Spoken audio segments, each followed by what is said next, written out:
America, Israel, Iran ನಡುವೆ ದಾಳಿ ಪ್ರತಿದಾಳಿಯಿಂದ ಅದರ ಎಫೆಕ್ಟ್ ಈಗ ನೇರವಾಗಿ ನಮ್ಮ ಭಾರತಕ್ಕೆ ಈಗ ತಟ್ಟಿದೆ. ನೋಡಿ, ಗ್ಯಾಸ್ ಗೋಡೌನ್ನಲ್ಲೇ ಈಗ ಸಿಲಿಂಡರ್ ಖಾಲಿ ಖಾಲಿ ಅನ್ನುವಂಥ ವಿಚಾರ ಗೊತ್ತಾಗ್ತಾ ಇದೆ. ಲೋಡ್ಗಾಗಿ ಕಾಯ್ತಾ ಇದ್ದಾವೆ ಗ್ಯಾಸ್ ಏಜೆನ್ಸಿ ಸಿಬ್ಬಂದಿಗಳು. ಲೋಡ್ಗಾಗಿ ಈಗ ಸಾಕಷ್ಟು ಜನ ಗ್ಯಾಸ್ ಸಿಬ್ಬಂದಿಗಳು ಕಾಯ್ತಾ ಇದ್ದಾರೆ.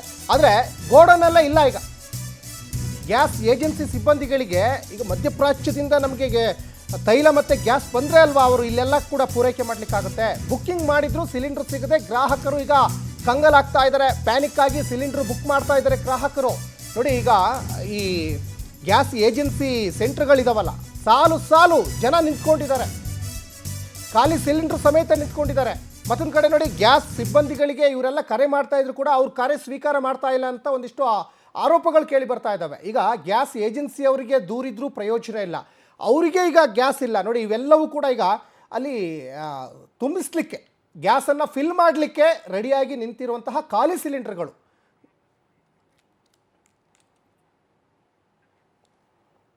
ಇನ್ನು ನಮ್ಮ ಪ್ರತಿನಿಧಿ ಶರತ್ ಹುಣಸೂರು ನಡೆಸಿರುವಂತಹ ಚಿಟ್ ಚಾಟ್ ಇಲ್ಲಿದೆ, ಬನ್ನಿ ನೋಡ್ಕೊಂಬರೋಣ. ಜಂಟಿಯಾಗಿ ಇರಾನ್ ಮೇಲೆ ಯುದ್ಧ ಸಾರಿದ್ರಿಂದ ಅದರ ಎಫೆಕ್ಟ್ ನಮ್ಮ ರಾಜ್ಯದಾದ್ಯಂತ ಸಿಲಿಂಡರ್ ಮೇಲೆ ತಟ್ಟಿದೆ. ಅಂದ್ರೆ ಗ್ಯಾಸ್ ಸಿಲಿಂಡರ್ ನ ಅಭಾವ.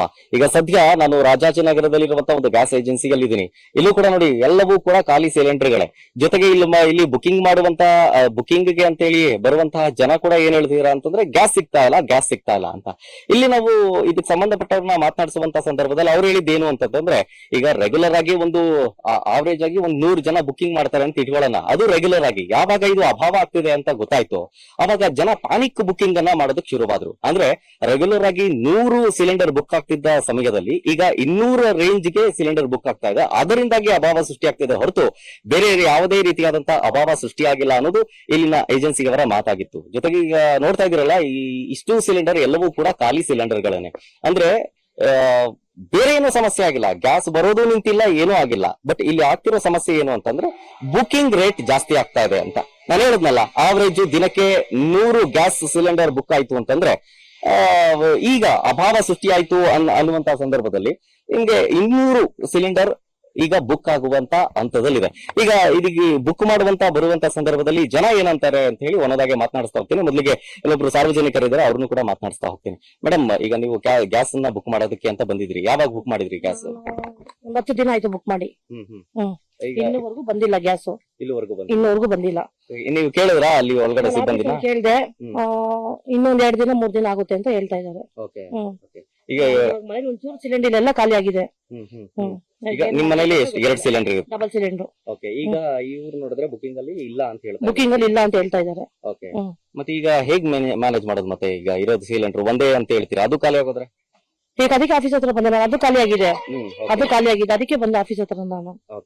ಈಗ ಏನ್ ಹೇಳ್ತಾರೆ, ಯಾವಾಗ ಕೊಡ್ತಾರಂತೆ ಸಿಲಿಂಡರ್? ಇನ್ನೊಂದ್ 2 ದಿನ ಆಗುತ್ತೆ ಅಂತ ಹೇಳ್ತಾ ಇದ್ದಾರೆ. ಇನ್ನು 2 ದಿನ ಆಗುತ್ತೆ ಅಂತ ಇದ್ದಾರೆ. ಹಾಗಾದ್ರೆ ಮನೆ ಇರೋ ಸಿಲಿಂಡರ್ ಆಗುತ್ತಾ 2 ದಿನಕ್ಕೆ? ಇಲ್ಲ ಸರ್, ನಾನು ಮತ್ತೆ ಮನೆಗೆ ಹೋಗಿ ಅಲ್ಲೇ ಅಡಿಗೆ ಮಾಡ್ಕೊಂಡ್ ಬರ್ತಾರದ್ ನಾವು. ಎಷ್ಟ್ ಜನ ಇದ್ರಿ ಮನೇಲಿ? ನಾವು 4 ಜನ, ಗಂಡ ಹೆಂಡತಿ, 2 ಮಕ್ಳು. ಹಾಗಾದ್ರೆ ಇನ್ನೊಂದ್ 2 ದಿನದಲ್ಲಿ ಗ್ಯಾಸ್ ಬರ್ಬೇಕು ನಿಮ್ಗೆ. ಬರ್ಲಿಲ್ಲ ಅಂತಂದ್ರೆ ಸಮಸ್ಯೆ ಆಗುತ್ತೆ. ಬರ್ಲಿಲ್ಲ ಅಂದ್ರೆ ಖಂಡಿತ ಆಗುತ್ತೆ. ನಾನು ಮನೆ ಇಲ್ಲೇ ಸ್ಟ್ರೈಕ್ ಮಾಡ್ತೀನಿ, ಆಫೀಸ್ ಹತ್ರ ಬಂದು ಕುತ್ಕೊಂತೀನಿ. ನಮ್ ರೋಡಲ್ಲಿ ಆಲ್ಮೋಸ್ಟ್ ಯಾರಿಗೂ ಸಿಲಿಂಡರ್ ಇಲ್ಲ. ಎಲ್ಲಿ, ಯಾವ ಏರಿಯಾ? ಯಾವ? ಹುಬ್ಬಳ್ಳಿ, ಜೆಸಿ ನಗರ. ಆಲ್ಮೋಸ್ಟ್ ನಿಮ್ ಏರಿಯಾದಲ್ಲೆಲ್ಲ ಇದೇ ಸಮಸ್ಯೆ? ಎಲ್ಲ ಇದೇ ಸಮಸ್ಯೆನೆ. ಮತ್ತೊಬ್ರು ಸಾರ್ವಜನಿಕರಿದ್ದಾರೆ, ಅವ್ರನ್ನು ಕೂಡ ಮಾತನಾಡಿಸ್ತಾ ಹೋಗ್ತೀನಿ. ಸರ್, ನೀವ್ ಯಾವಾಗ ಗ್ಯಾಸ್ ಬುಕ್ ಮಾಡಿದ್ದು? ಏನ್ ಸಮಸ್ಯೆ? 60 ಆಗಿದೆ ಬುಕಿಂಗ್ ಮಾಡಿದ್ದು. ಇವಾಗವರೆಗೂ ಗ್ಯಾಸ್ ಕೊಡ್ತಿಲ್ಲ. ಹೋದ್ರೆ ಸ್ವಲ್ಪ ಒಳಗಡೆ ರೆಸ್ಪಾನ್ಸ್ ಚೆನ್ನಾಗಿ ಮಾಡ್ತಿಲ್ಲ. ಒಂಥರ ಮಾತಾಡ್ತಿದ್ದಾರೆ. ಕಸ್ಟಮರ್ ಹೇಗ್ ಮಾತಾಡ್ಬೇಕಂತಾನೆ ಗೊತ್ತಾಗ್ತಿಲ್ಲ. ಅವ್ರ ಹತ್ರ ನಮ್ ಕಷ್ಟಗಳನ್ನ ಹೇಳ್ಕೊಂಡ್ರೆ ಅವ್ರು ನಮ್ ಮನೇಲೆ ಗ್ಯಾಸ್ ಇಲ್ಲ, ನಾವೇನ್ ಮಾಡ್ಬೇಕಾವು ಆತರ ರೆಸ್ಪಾನ್ಸ್ ಮಾಡ್ತಿದ್ದಾರೆ. ನಾವ್ ಏನ್ ಮಾಡ್ಬೇಕಂತಾನೆ ಗೊತ್ತಾಗ್ತಿಲ್ಲ. ಇಲ್ಲಿ ಹೇಗಂದ್ರೆ ನಮ್ದಲ್ಲಿ 2 ಗ್ಯಾಸ್ ಇದೆ. 2 ಗ್ಯಾಸ್ ಅಲ್ಲಿ 1 ಗ್ಯಾಸ್ ಇಲ್ಲ, ಎಲ್ಲ ಖಾಲಿ ಆಗಿದೆ. ಅವ್ರಿಗೆ ಹೇಳ್ತಾ ಇದೀವಿ, ಒಂದಾರು ಅಡ್ಜಸ್ಟ್ ಮಾಡಿ. ಒಂದ್ ಮನೆಯಲ್ಲಿ ಸಣ್ಣ ಪಾಪು ಇದೆ, ಅದಕ್ಕೆ ಗಂಜಿ ಮಾಡ್ಬೇಕಂದ್ರೂ ಕೂಡ ಪ್ರಾಬ್ಲಮ್ ಆಗ್ತಾ ಇದೆ. ನಾವೇನಾದ್ರೂ ಹೊರಗಡೆ ಎಲ್ಲಾದ್ರೂ ಊಟ ಮಾಡ್ಕೋಬಹುದು, ಪಾಪುಗೆ ಗಂಜಿ ಮಾಡ್ಬೇಕಂದ್ರೆ ತುಂಬಾ ಪ್ರಾಬ್ಲಮ್ ಇರುತ್ತೆ. ಆತರ ಅಂತ ಹೇಳ್ತಿದೀವಿ ಸರ್. ಅವರು ಕೂಡ ರೆಸ್ಪಾನ್ಸ್ ಮಾಡ್ತಿಲ್ಲ ಇಲ್ಲಿ. ಈಗ ಎಷ್ಟ್ ಜನ ಇದೀರಿ ಮನೇಲಿ? ಮತ್ತೆ ಏನ್ ಸಮಸ್ಯೆ ಆಗ್ತದೆ? ಈಗ ಇರೋ ಗ್ಯಾಸ್, ಈಗ ಒಂದ್ ಮನೇಲಿ 2 ಗ್ಯಾಸ್ ಯೂಸ್ ಮಾಡ್ತೀವಿ. 2 ಗ್ಯಾಸ್ ಖಾಲಿ. 2 ಗ್ಯಾಸ್ ಖಾಲಿ ಸರ್. ಬುಕಿಂಗ್ ಮಾಡಿ 6 ಡೇ ಆಗಿದ್ರು ಕೂಡ ಇವಾಗವರೆಗೂ ನಾವು ಗ್ಯಾಸ್ ತಗೊಂಡ ಇಲ್ಲಿವರೆಗೂ ಬಂದಿದೀವಿ. ಗ್ಯಾಸ್ ಕೊಡ್ಬಹುದಂತ, ಆದ್ರೂ ಗ್ಯಾಸ್ ಕೊಡ್ತಾ ಇಲ್ಲ ಅವರು. ಹೇಳಿದ್ರೆ 2 ದಿನ ಲೇಟ್ ಆಗುತ್ತೆ ಅಂತ ಹೇಳ್ತಿದ್ದಾರೆ. ಅದಕ್ಕೆ ನಮ್ಗೆ ಟೋಟಲ್ 800 ಬರುತ್ತೆ. 800 ಎಲ್ಲ 2,000 3,000 ಬುಕ್ಕಿಂಗ್ ಆಗ್ತಾ ಇದೆ ಒನ್ ಡೇಗೆ, ಈ ತರ ಅಂತ ಅವ್ರು ರೆಸ್ಪಾನ್ಸ್ ಮಾಡ್ತಾರೆ. ಇದು ಸಾರ್ವಜನಿಕರ ಮಾತಾಗಿತ್ತು. ಒಟ್ಟಾರೆಯಾಗಿ ಏಜೆನ್ಸಿ ಅವರು ಹೇಳ್ತಾರೆ 800 ಬುಕಿಂಗ್ ಇರೋದ್ರಲ್ಲಿ ನಿಮ್ಗೆ 2,000 ರೂಪಾಯಿ 2,000 ಜನ ಬುಕ್ ಮಾಡ್ತಿರೋದ್ರಿಂದಾಗಿ ಇಲ್ಲಿ ಅಭಾವ ಸೃಷ್ಟಿ ಆಗ್ತಿದೆ ಹೊರತು ಯಾವುದೇ ರೀತಿಯಾದಂತ ಸಮಸ್ಯೆ ಅಂತೂ ಆಗ್ತಿಲ್ಲ. ಇರೋದ್ರಲ್ಲೇ ಮ್ಯಾನೇಜ್ ಆಗ್ತಿದೆ, ಬಟ್ ಪ್ಯಾನಿಕ್ ಬುಕಿಂಗ್ ಜಾಸ್ತಿ ಆಗ್ತಾ ಇದೆ ಅಂತ. ಸೊ ಹಾಗಾಗಿ ಜನ ಸಂಕಷ್ಟಕ್ಕೀಡಾಗಿದ್ದಾರೆ. ಒಂದಷ್ಟು ಜನ ಮನೇಲಿ ಪಾಪ ಚಿಕ್ಕ ಚಿಕ್ಕ ಮಕ್ಕಳಿದ್ದಾರೆ. ಒಂದು ಮನೆಗೆ 2 ಸಿಲಿಂಡರ್ ಇಟ್ಕೊಂಡಿದ್ರು ಕೂಡ ಆ 2 ಸಿಲಿಂಡರ್ ಖಾಲಿ ಆಗೋ ಹಂತಕ್ಕೆ ಬಂದಿದೆ. 1 ವಾರ ಆದ್ರೂ ಕೂಡ ಮನೆಗೆ ಸಿಲಿಂಡರ್ ಬಂದಿಲ್ಲ ಅಂತ ಹೇಳಿ ಸಾರ್ವಜನಿಕರು ಪರದಾಡ್ತಾ ಇದ್ದಾರೆ. ಕ್ಯಾಮರಾ ಪರ್ಸನ್ ಪ್ರಶಾಂತ್ ಜೊತೆ ಶರತ್ ಹುಣಸೂರು, ಬೆಂಗಳೂರು.